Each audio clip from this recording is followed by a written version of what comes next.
자, 우리 주제를 다 같이 힘차게 외칩시다.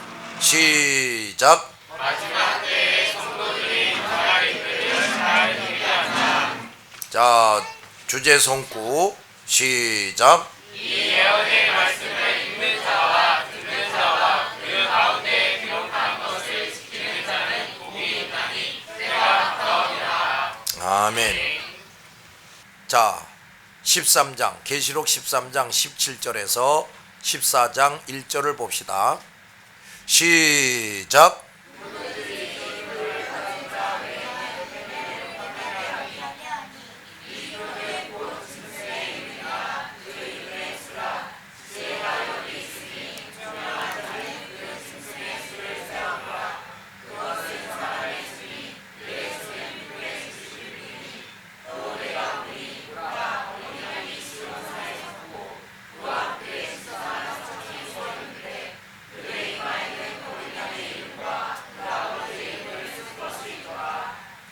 자, 지금 성경 구절을 읽었지요? 중요한 표현이 뭐가 있나? 그 표는 짐승의 이름이고 그 이름의 수다. 또 그 수는 사람의 수다. 그리고 666이다. 어린 양이 시온산에, 누가 시온산에? 어린 양이 시온산에 14만 4천과 함께 서 있다. 자, 이런 말이 나왔어요. 자, 여기에 대해서 수많은 해석들이 나오는데 참 엉뚱한 해석들이 많이 나와 있어. 그러니까 이걸 우리가 잘 알아야 되겠단 말이지. 자, 그동안에 두 번째 짐승, 즉 모든 거짓 선지자적인 역사를 통해서 우상숭배가 극심해지게 될 것이다.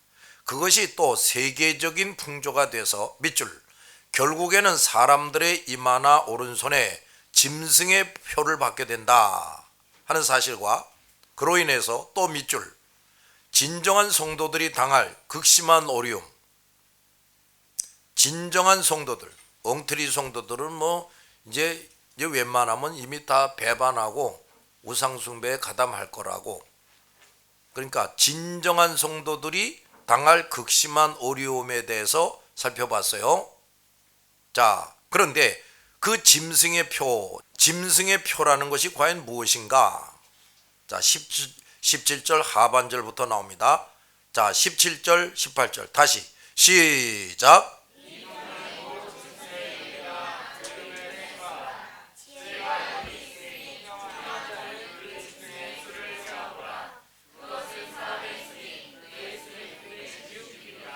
그 표는 짐승의 이름이나 그랬어요.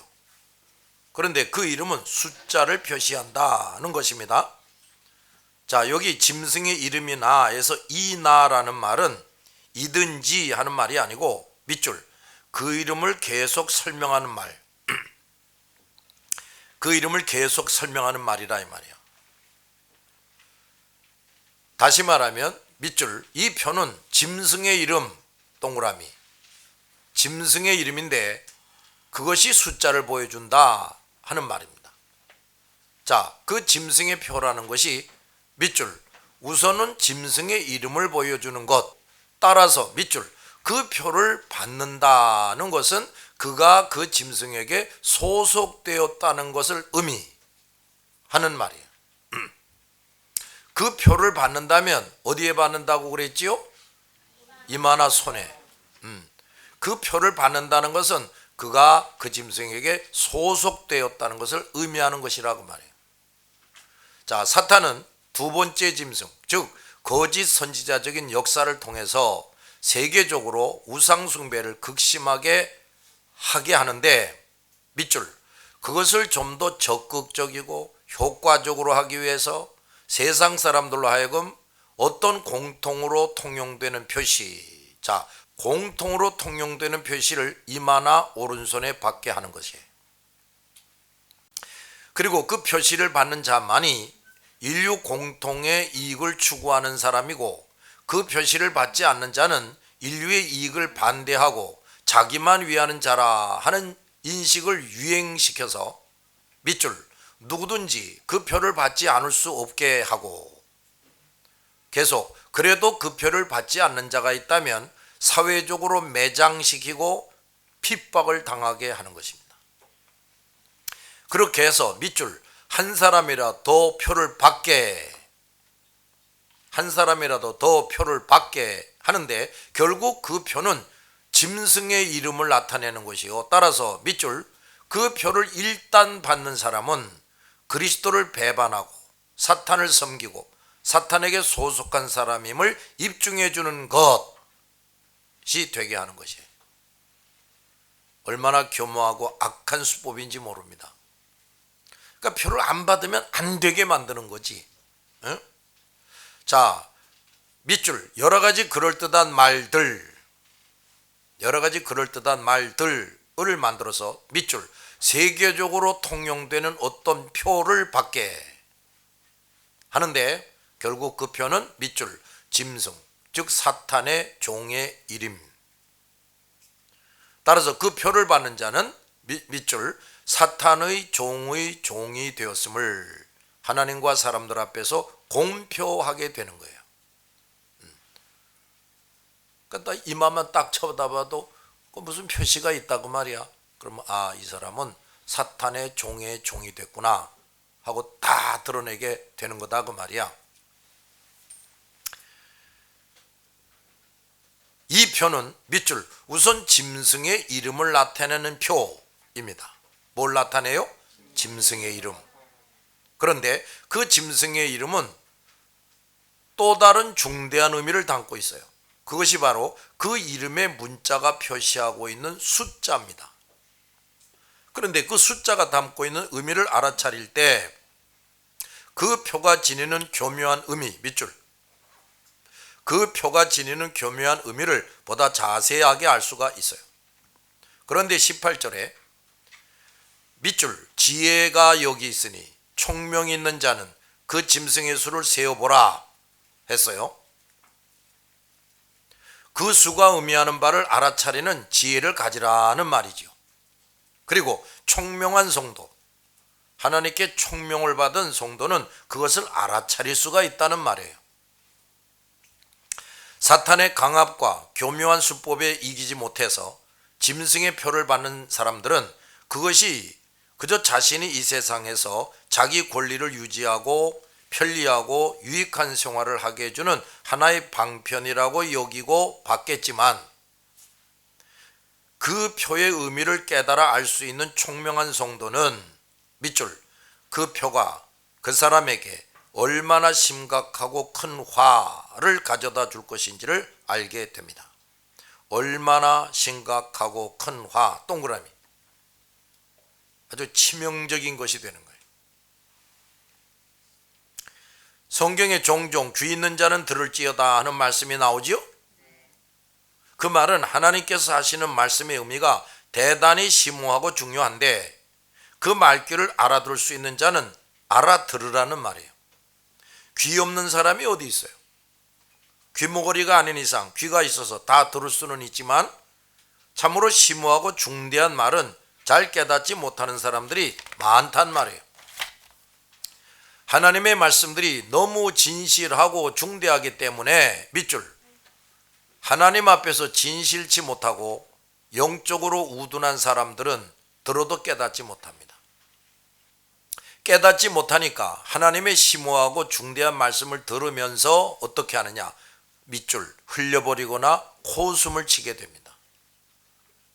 대수롭지 않게 여겨버려요. 그들은 자기들이 똑똑한 줄 알고 그렇게 하지만 실상은 밑줄 너무 우둔한 것이다. 너무 우둔한 자야. 이 성경 말씀에 관심이 없고 열심히 듣고 배우려고 하지 않는 사람들은 영적으로 우둔한 사람들이에요. 그러므로 성도들도 하나님의 말씀을 대할 때나 어떤 중대한 사건을 대하게 될 때 밑줄 그 의미를 정확히 간파하고 깨달을 수 있는 영적인 지혜와 총명을 소유해야 합니다. 그래서 다윗도 수시로 지혜 얻기를 기도했고 또 지혜를 구하라고 가르쳤고 그 아들 솔로몬은 지혜와 지식을 강구해서 누가 그렇게 하라고 그랬죠? 아버지가 지혜와 지식을 강구하여 전무후무한 지혜자가 되었어요. 그런데 밑줄, 그가 타락하여 하나님을 떠날 때 그 지혜와 능력은 사라지고 다시 어리석은 자가 되고 말았어요. 그래서 수많은 이방 여인들을 첩으로 데리고 살다가 이 사람이 하나님과 그 하나님 신앙을 다 팔아버리고 똑같이 우상 숭배하다가 지옥 갔다고. 솔로몬은 지옥 간 사람이야. 성도는 언제나 밑줄 하나님 중심으로 살면서 참다운 지혜를 구해야 하고 소유해야 합니다. 자, 구해야 동그라미, 소유해야 동그라미. 뭐를? 참다운 지혜를. 누구에게 구하라는 거예요? 하나님에게. 하나님이 주셔야지. 하나님이 안 주시면 못 가지는 거야. 밑줄 어리석고 둔하면 동그라미 1. 말씀의 은혜도 받아 누리지 못하고 동그라미 2. 이렇다 할 열매도 못 맺고 동그라미 3. 너무 쉽게 범죄하는 길에 빠져버립니다. 다시 봐요. 어리석고 둔하면, 그러니까 참다운 지혜를 받지 못하면 첫째, 말씀의 은혜도 받아 누리지 못해요. 성경을 읽어도 들어도 감화 감동이 없어. 이야 그렇구나 하고 그걸 다 깨달아서 기쁘고 즐겁고 이게 없어. 또 이렇다 할 열매도 못 맺어요. 열매 맺는 방법을 모르니까. 그리고 너무 쉽게 범죄해버려요. 범죄에 빠져. 그러니까 우리가 이 참다운 지혜를 받아야 돼요? 안 받아도 돼요? 받아야 된다고.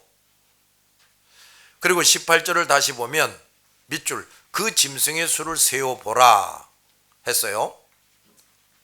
짐승의 수란 말은 짐승이 여럿이라는 말이 아니고 짐승이 몇 마리냐 그걸 세보라는 말이 아니고 17절 끝에 나오는 표현대로 밑줄 그 짐승의 이름이 가리키는 숫자, 그 짐승의 이름이 가리키는 숫자를 말하는 거예요. 여기서 우리가 또 알 수 있는 것은 그 짐승의 이름이 밑줄 숫자를 나타내는 표시라는 점이에요. 뭘 나타내? 숫자.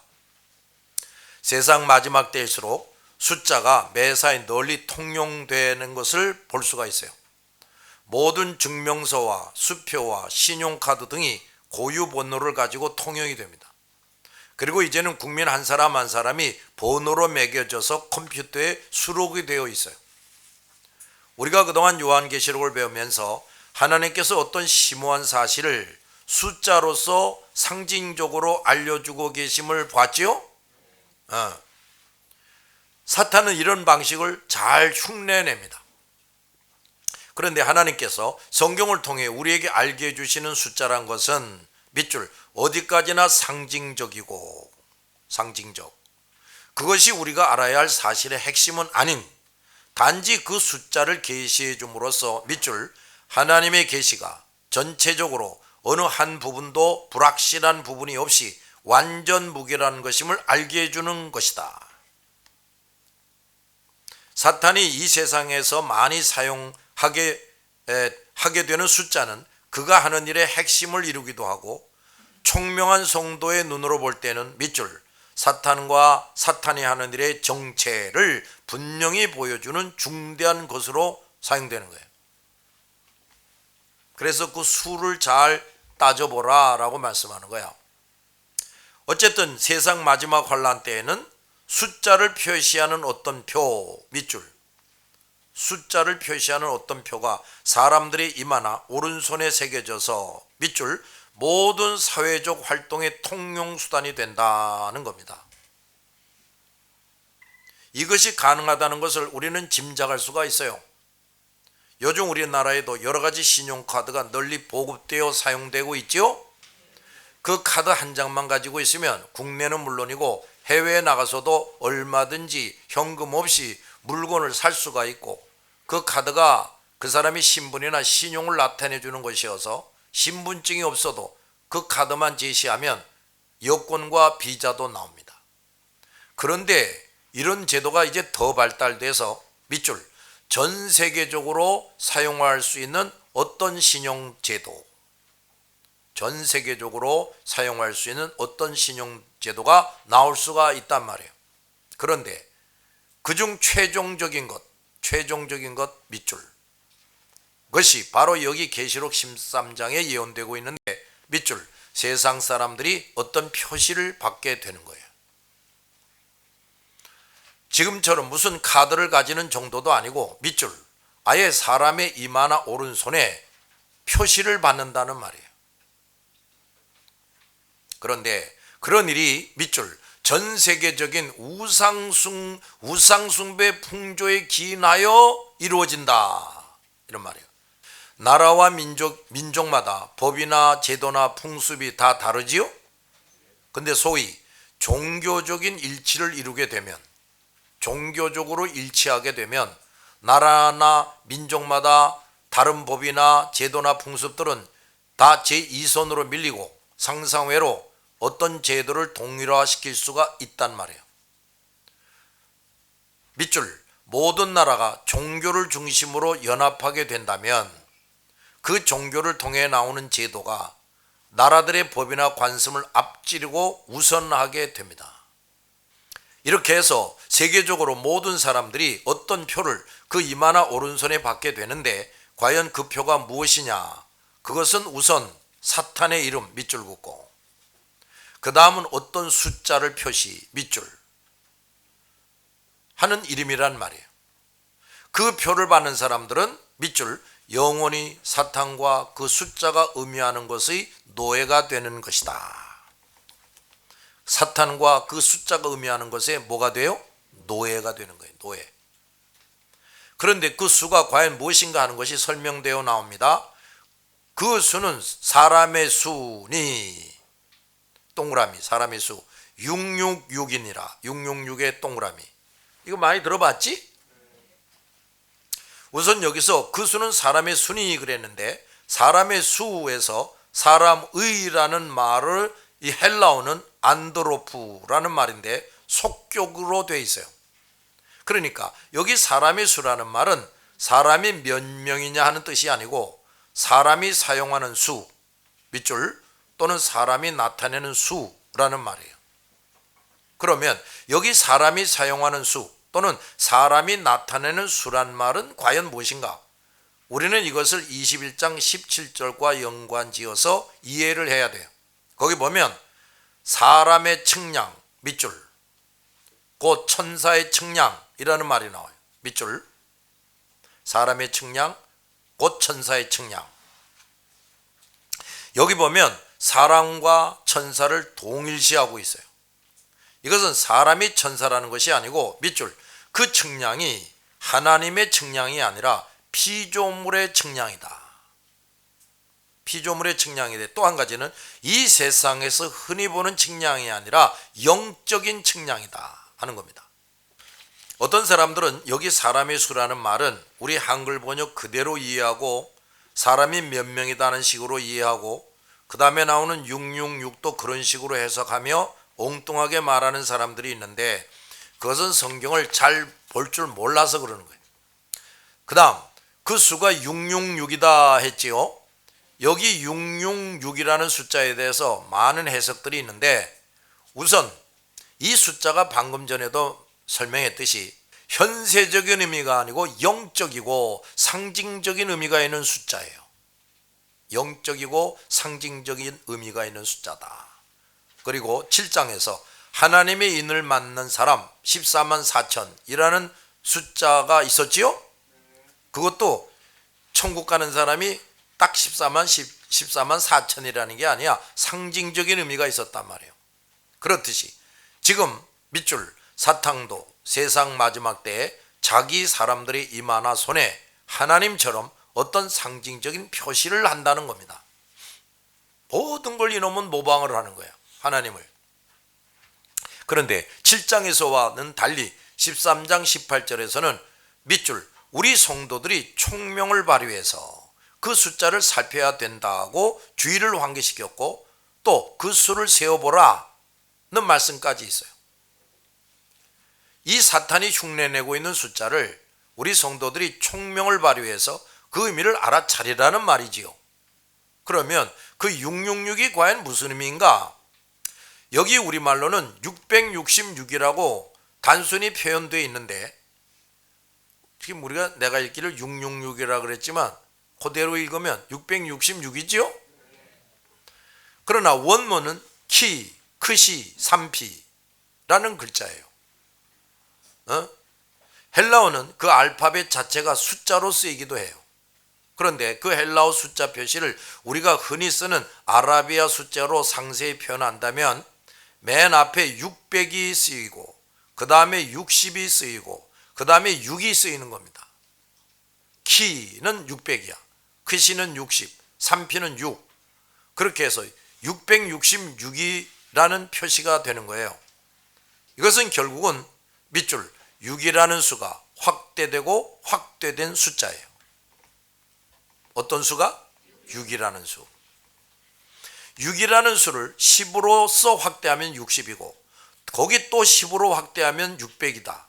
이것이 차례로 모아져서 표현된 것이 6이란 말이에요. 그런데 6이라는 수는 그 자체에 흔히 사용되는 어떤 특별한 의미가 없어요. 그런데 6은 완전수인 7과 그대로 똑같지는 않으면서, 자 밑줄, 6은 완전수인 7과 그대로 똑같지는 않으면서 7보다는 또 크지도 않으면서 7에 가장 가까운 수. 자 이제 뭔가 좀 감이 잡힐 거야 아마. 그러니까 밑줄, 사탄은 자기 자신을 나타내기를 계속 밑줄 하나님처럼 나타내고자 하는 것인데, 그러나 결코 하나님과 똑같이 자기를 나타낼 수가 없어요. 또 진정 하나님보다 우월하게 나타낼 수도 없어서 하나님과 버금가고자 할 때 가장 가까운 표시인 6이라는 숫자를 표방한 것이다 이 말이에요. 그런데 밑줄, 사탄은 하나님의 완전함을 모방하기 위해 6이라는 숫자만을 사용하지 않고 6에다 만수인 10을 곱하고 또 60에다가 만수인 10을 곱해서 그 모든 숫자가 한데 오러진 666이라는 숫자를 표방함으로 자기 자신의 완전함을 나타내려고 최대한 위장한 것이다 이 말이에요. 하나님보다 자기가 더 완전하다는 걸 나타내려고 최대한 뭐 했다고? 위장을 했단 말이에요. 그러나 밑줄, 그것은 단 하나의 7만큼도 부족한 미숙함과 미완함을 그대로 나타내주는 의미일 뿐이에요. 다시 봐요. 단 하나의 7만큼도 부족한 미숙함과 미완함을 그대로 나타내주는 의미다. 아마 사탄이 7을 사용할 수 있는 존재였다면 777을 표방했을 겁니다. 하나님보다 몇 갑절로 우월하다고 위장하고 싶었을 거예요. 그러나 그가 아무리 6이라는 숫자를 확대해서 자기를 표방하려고 했지만 하나님 앞에서는 밑줄, 하나님 앞에서는 여전히 부족하고 미숙한 존재임을 스스로 인정하고 나타낼 뿐이었어요. 사탄이 이토록 하나님보다 높아지고자 교만을 부리고 그토록 끝까지 하나님을 대적하듯이 밑줄, 이 666의 표를 받는 사람들도 계속 밑줄 성삼위 하나님께 대하여 적극적인 적대 행위를 하게 되고 하나님과 전쟁하려는 표시를 나타내는 겁니다. 계속 밑줄, 그러나 결국은 어쩔 수 없이 성삼위 하나님께 참패를 당하고 멸망을 당할 처지에 처한 사람들이라는 것을 스스로 공표하는 것이 돼요. 자기 이마에 써있는 666이라는 표시가. 잘 들었나? 이거 얼마나 어처구니 없는 노릇이냐 말이에요. 그래서 총명한 성도들은 이 숫자 표시 의미를 알아차리라 하고 강조하는 겁니다. 그 표를 받는 자들이 잠시 동안 편리하게 살고 유익을 얻어 누리며 살 수 있지만 밑줄, 그 표 때문에 잠시 후에는 영원히 돌이킬 수 없는 참패와 멸망을 당할 자들임을 알아차리라는 것이고, 그것이 얼마나 어처구니 없이 사탄에게 속아 넘어가는 것인지를 알아차리라 하는 말이에요. 잘 들었지요? 그러므로 우리는 결코 이런 사탄의 표 앞에 굴복하는 자가 되지 말아야 되겠지요? 지금 내가 이렇게 설명하니까 그거 절대로 받지 말아야지 뭐 이러는데, 실상 막상 이제 이런 상황이 탁 접하면 아까 뭐라고 그랬어? 이 표를 안 받으면 학교에서도 퇴학당해, 직장에서도 쫓겨나, 물건을 사고 팔 수도 없어요. 뭐 저금도 못하고 저금한 거 찾을 수도 없어요. 대중교통수단 그거 이용 못해요. 자, 이제 그런 상황이 되면은 과연 이 표를 끝까지 안 받겠다고 버틸 수가 있겠는가? 정말 영적으로 아주 튼튼하게 무장하지 못하면, 그야말로 죽으면 죽으리라 하는 믿음을 못 갖추면 이제 다 나가 자빠지는 거야. 다 여기다가 표시를 받고서 돌아다니게 되는 거지. 잘 들었냐 말이야. 어떤 손해나 어려움이 닥쳐와도 밑줄, 이 세상주의, 우상주의 풍조에 휩쓸려서는 안 된다. 알았지요? 자칫하면 이 사탄의 표 앞에 무릎을 꿇는 자가 될 것입니다. 그러나 진정 선택된 하나님의 사람들은 결코 그 표 앞에 무릎을 꿇지 않을 겁니다. 과연 이런 사람들이 되기 위해 밑줄, 아직 평안할 때, 지금처럼 아직 평안할 때 나 자신을 가다듬고 동그라미, 튼튼하게 키우는 일 동그라미에 결코 뭐하지 말아야 된다? 소홀하지 말아야 된다. 모이기를 힘써서 하나님의 전신갑주로 무장하고 기도하는 일을 다 함께 열심히 해야 합니다. 이런 준비를 게을리하는 사람들은 이 때가 되면 여지없이 굴복당하게 됩니다. 잘 들었어요?